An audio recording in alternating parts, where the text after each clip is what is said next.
Now, the next question is, from a circular sheet of radius 14 centimeter, two circles of radius 3.5 centimeter and a rectangle of length 3 centimeter and breadth 1 centimeter are removed.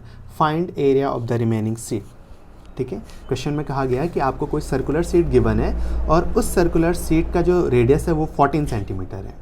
उसके बाद उस circular sheet में से दो circle जिनका कि radius कितना है 3.5 सेंटीमीटर काट कर हटा दिए जाते हैं, और उसी तरीके से एक रेक्टेंगल जिसकी लेंथ है 3 सेंटीमीटर और ब्रेड्थ है 1 सेंटीमीटर को भी काट के हटा दिया जाता है। तो बताइए कि जो हमारे पास रिमेनिंग एरिया है वो कितना होगा, सर्कुलर शीट पे कितना एरिया बच गया होगा। तो हम यहाँ पे देख लेते हैं। मान लीजिए ये हमारे पास कोई सर्कुलर शीट है, देखिए, ठीक है, और इसका रेडियस यहाँ पे ये सेंटर है, इसका रेडियस यानी कि इसकी सेंटर से लेके बाउंड्री तक का जो सेपरेशन है वो कितना है 14 सेंटीमीटर है।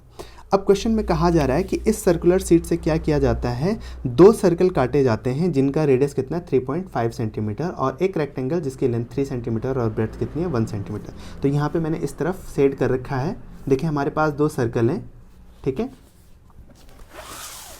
ये दो सर्कल हैं और इन दो सर्कल में अगर आप देखें तो इनकी रेडियस कितनी है 3.5 सेंटीमीटर इसकी रेडियस है, 3.5 सेंटीमीटर इसकी रेडियस है, और यहाँ पर एक रेक्टेंगुलर पार्ट है जिसकी लेंथ है 3 सेंटीमीटर और ब्रेड्थ कितनी है 1 centimetre.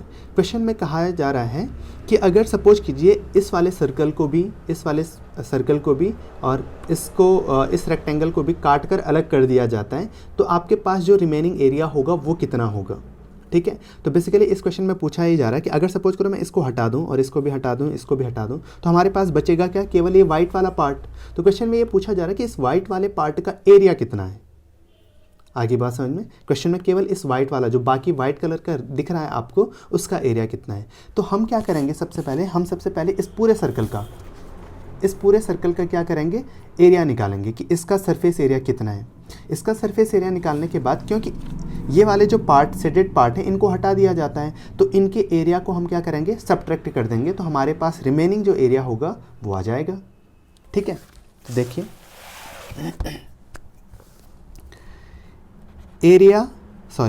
Radius of circular sheet,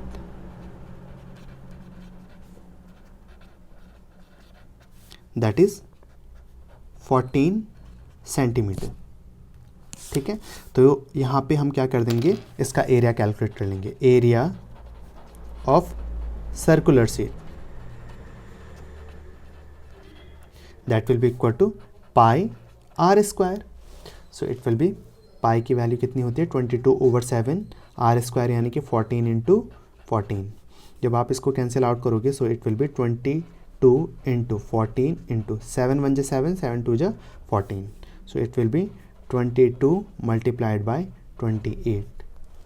ठीक है, अब आपको अगर टेबल अच्छे से याद हो तो आप बड़ी आसानी के साथ 22 की टेबल पढ़ते हुए इस मल्टीप्लिकेशन को कर सकते हैं, लेकिन उसके लिए आपको टेबल याद होनी चाहिए। ठीक है, तो 22 8 जा होता है 176, 17 कैरी, 22 2 जा 44 प्लस 17 अगर आप करेंगे तो आएगा 61, और ये आंसर हो जाएगा 616 सेंटीमीटर स्क्वायर। ठीक है, तो ये एरिया किसका आ गया, इस सर्कुलर शीट का एरिया आ गया, इसका पूरा एरिया। ठीक है, इसके बाद हम क्या कर रहे हैं, इनको हटा रहे हैं, तो इनका एरिया कैलकुलेट करेंगे पहले। ठीक है, तो रेडियस ऑफ रिमूव्ड सर्कल्स, दो सर्कल हटाए गए जिनकी रेडियस कितनी है, r is equal to 3.5 centimetre. So area of circles that will be 2 into, क्योंकि दो सर्कल हटाए जा रहे हैं तो 2 into area of one circle, area of one circle, तो ये हो जाएगा 2 into area of one circle that will be pi r square. तो ये हो जाएगा 2 इंटू पाई की वैल्यू होती है 22/7 मल्टीप्लाइड बाई 3.5 मल्टीप्लाइड बाई 3.5। ठीक है, तो 7 1 जा 7, 7 5 जा 35, तो ये 0.5 हो जाएगा। ठीक है, तो हमारे पास आ जाएगा 2 इंटू 22 इंटू 3.5 इंटू 0.5। जब आप 2 और 0.5 को मल्टीप्लाई करोगे तो ये आ जाएगा 1, 2 5 या 10 और डेसिमल का 1 पॉइंट लगेगा तो 1 हो जाएगा। तो यानी कि ये दोनों तो 1 देते हैं, तो हमारे पास आंसर आ जाएगा 22 इंटू 3.5 इंटू 1। तो 1 को मैं मल्टीप्लाई करके नहीं लिख रहा हूँ, इसको यहीं पे हम ऐसे ही लिख लेते हैं। फिर मल्टीप्लाई कीजिए, 22 5 जो होता है 110, 11 कैरी, 22 3 जो होता है 66 प्लस 11 77 और डेसिमल का 1 पॉइंट, तो आंसर आ जाएगा 77 centimetre square is the area of the circle that we have to remove. Now we have to find the area of the rectangular part. Area of rectangular part, that will be area of rectangular part. rectangle का area कितना होता है, length into breadth, तो L into B. So length कितनी given है 3 centimetre and breadth कितनी है 1 centimetre. So it will be 3 into 1 3 centimetre square. ठीक है, तो इतना एरिया रेक्टेंगल की वजह से हटेगा और इतना एरिया किसकी वजह से हटेगा, सर्कल की वजह से हटेगा.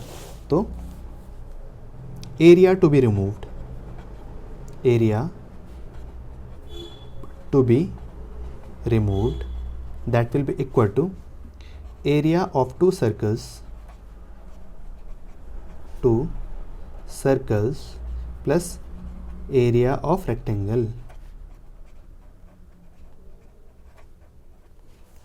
ठीक है, area of rectangle. So it will be equal to area of 2 circle, that is 77 plus area of rectangle, that is 3. So when you add it, it will be 80 centimetre square. तो 80 centimetre square का surface area आपको क्या करना है, remove करना है. तो remaining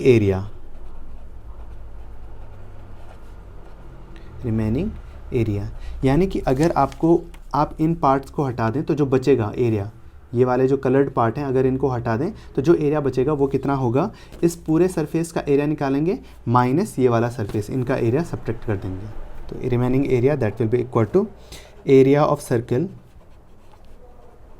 या एरिया ऑफ सर्कुलर सीट कह लेते हैं हम, पूरा सीट माइनस रिमूव्ड एरिया.